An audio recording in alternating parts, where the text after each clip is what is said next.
Makaluwas ba ang pag-ampo sa mga buhi para sa mga patay? Dili ba ka masayang ang akong pag-ampo para kanila? Mao kini ang mga pangutana nga nagpahipiusay sa atong panumduman. Busa mga igsuon, kung interesado ka, kini nga video para kanimo. Ato kining hagpaton pinasikat sa balaang kasulatan nga mao ang Biblia ug ang kasanyatian sa mga santos nga naguna kanato ug sumala usab sa gitudlo sa simbahang Katoliko.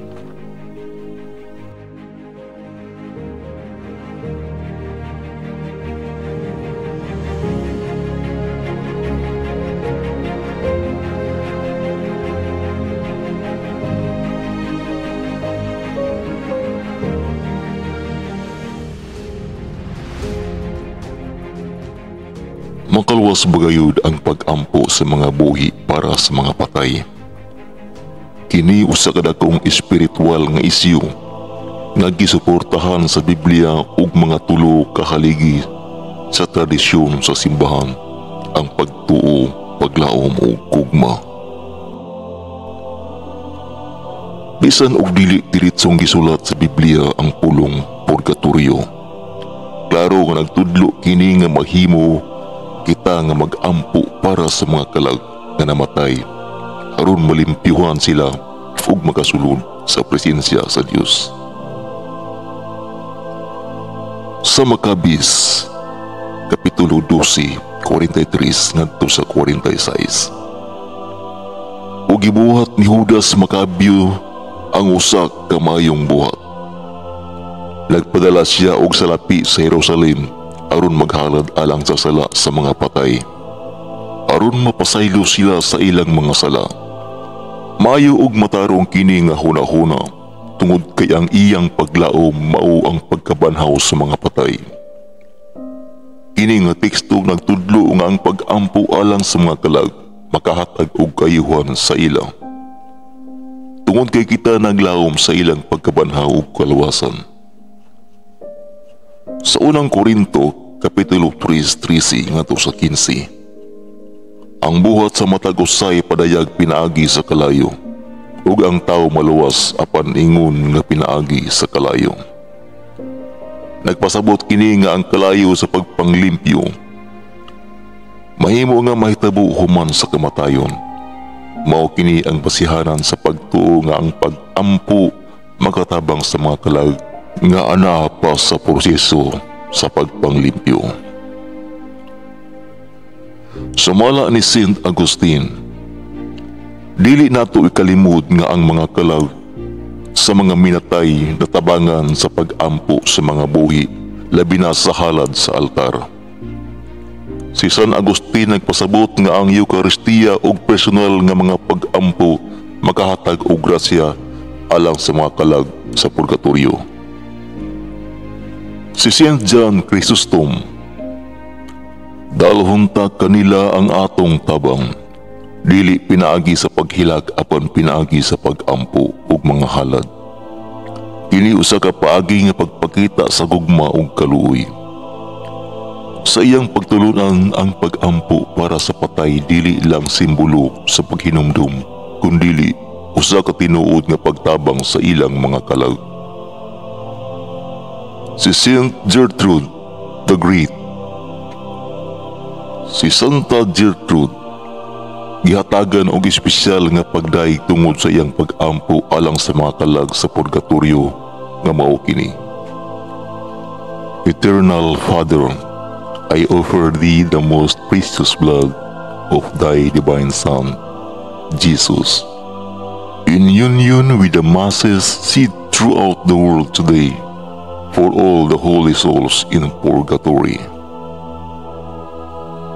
Matod pa sa tradisyon, daghang kalag ang napagawas sa purgatorio pinaagi sa iyang pag-ampo. Sumala sa Biblia ug sa mga santos, ang kaluwasan gikan kang Kristo ra gayud. Ang pag-ampo dili mopuli sa sakripisyo ni Kristo apan moapil kita sa iyang kaluoy. Ang pag-ampo usa ka buhat sa gugma Sadyang magampo ta para sa mga kalag, ato silang gitabangan nga mapadali ang ilang paglimpyo ug kalinaw. Ang Ginoo naghatag og gahom sa pagampo, sama sa giingon sa Santiago 5:16. Ang pagampo sa matarong mga tao, maayo kayo ug makusganon. Mga mensahe sa mga santos para sa pagampo sa mga kalag. Si Santa Teresa de Avila, ang gugma dili matapos sa kamatayon. Bisan patay na ang atong mga hinigugma, kinahanglan gihapon nato silang ampuan. Ang kalag nagpadayon sa iyang pagbiyahe, padulong sa kahayag sa Dios, ug ang atong pagampo makatabang kanila. Si San Francisco de Assis, matud pa niya, ang kamatayon usa lamang kapultahan padulong sa kinabuhing walay katapusan. Dili angay ang kamatayon mao ang katapusan, kundili usa ka pagsugod sa tinuod nga kinabuhi uban sa Ginoo. Mao kini ang adlaw sa paghandom nga adunay paglaom sa pagkabanhaw. Sumala ni San Agustin, ang kalag bisan maluyas sa unod, nagpabilin nga buhi sa grasya. Ang kalag mao ang tinuod nga kinabuhi sa tao, bisan mawala ang lawas, ang kalag nagpabilin nga buhi ug nagpaabot sa paghukom sa Dios. Si San Juan Bosco, ang labing maayo nga paagi sa pagtabang sa mga patay mao ang pagbag-o sa kinabuhi sa mga buhi.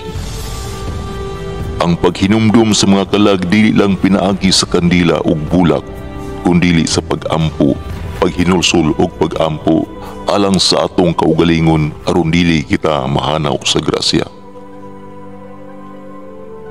Si Santa Catalina de Siena, matud pa niya, ang kalag nga puno sa gugma sa Dios dili mahadlok sa kamatayon. Kung puno ta sa gugma ug pagtuo, bisan ang kamatayon mahimong usa ka kalipay kay nagpasabot kini sa pagpakita sa Ginoo. Si San Gregorio Magno, matud pa niya, ang purgatorio dili silot, kundili usa ka proseso sa paghinlo aron mahimong hingpit nga maangay sa kaharian sa langit. Ang mga kalag sa purgatorio nagkinahanglan sa atong pagampo ug paghalad sa misa aron mapadali ang ilang paghinlo ug magapahulay sa kalinaw. Ug matud pa ni San Cirilo sa Jerusalem, walay pagbulag tali sa mga buhi ug patay diha kang Kristo. Kita nga buhi ug ang mga kalag nga namatay usa lamang ka pamilya sa Ginoo.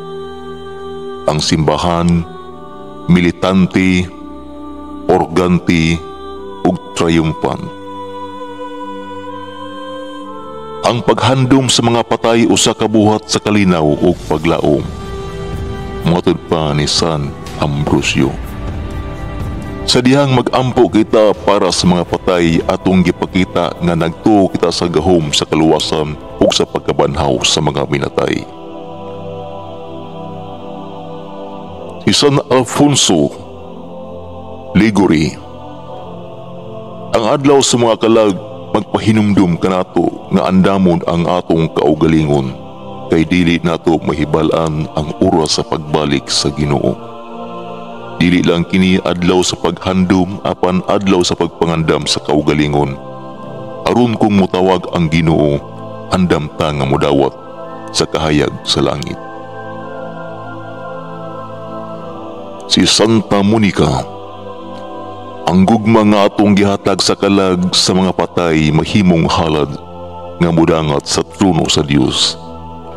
Ang atong pagampo ug paghinumdum dili mawala. Kini mosaka ngadto sa langit isip usa ka halad nga nagtabang sa mga kalag nga nagkinahanglan. Ang gugma ug kaluoy sa Dios walay sukod. Si Saint Gertrude nagpadayag nga bisan unsa kadaghan ang sala, ang kaluoy sa Dios mas dako pa. Busa ang pagampo alang sa mga kalag sa purgatorio dili mausik kay ang Dios andam motubag sa mga pag-ampo tungod sa iyang dakong kaluoy.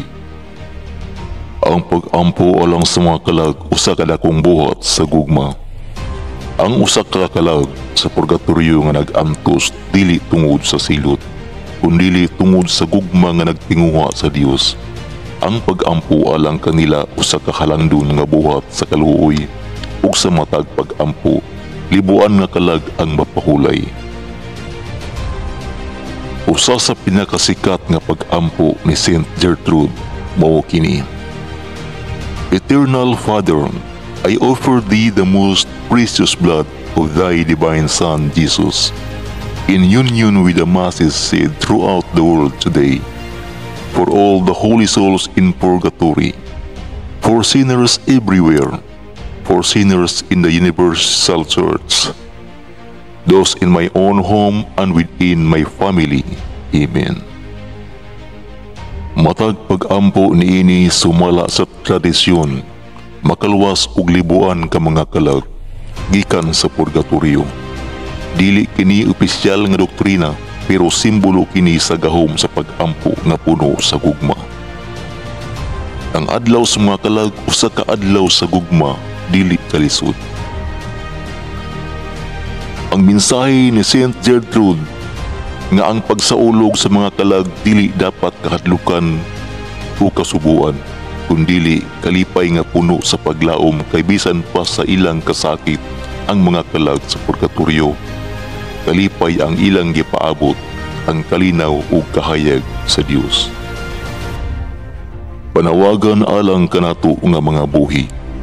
Ang adlaw sa mga kalag usa ka pahimangno alang kanato nga magtinabangay isip usa ka simbahan. Ang mga buhi, ang mga kalag nga nag-antos ug ang mga santos sa langit. Aniya ang espesyal nga pag-ampo nga gitawag nga pag-ampo sa pagsalig sa kaluoy sa Dios alang sa mga kalag nga atong giampuan, bisan pa dili nato kabuluan kung asa na sila karon, sa purgatoryo, sa langit o sa walay paglaom. Kini nga pag-ampo usa ka buhat sa gugma, paglaom o pagtuo sa kaluoy sa Dios. O labing mahigugmaon nga Amahan, sa imong kamot ana ang tanan nga kinabuhi ug kalag. Ako nag-atubang kanimo karon uban sa dakong pagtuo ug pag-ampo alang sa mga kalag nga namatay. Ilabi na katong akong hinigugma ug katong walay nag-ampo alang kanila. Ginoo, wala kami kahibalo kung asa na sila karon. Apanasayod kami nga ikaw ang Dios sa kaluoy ug dili sa kapungot. Kung sila anaa pa sa purgatoryo, limpyuhi sila pinaagi sa imong dugo, ug dad-a sila sa kahayag ug kalinaw sa imong gingharian. Kung sila Ginoo wala nay paglaom, ako magsalig nga imong gamiton kini nga pag-ampo, aron matabangan ang uban nga kalag nga nagkinahanglan pa. Kay sa imong presensya walay gahom nga masayang, Dios nga puno sa kaluoy. Tabangi kami nga mabuhi nga may kalinaw o pagtahod sa kinabuhi, aron kami usab makikuban kanila sa imong himaya. Amen.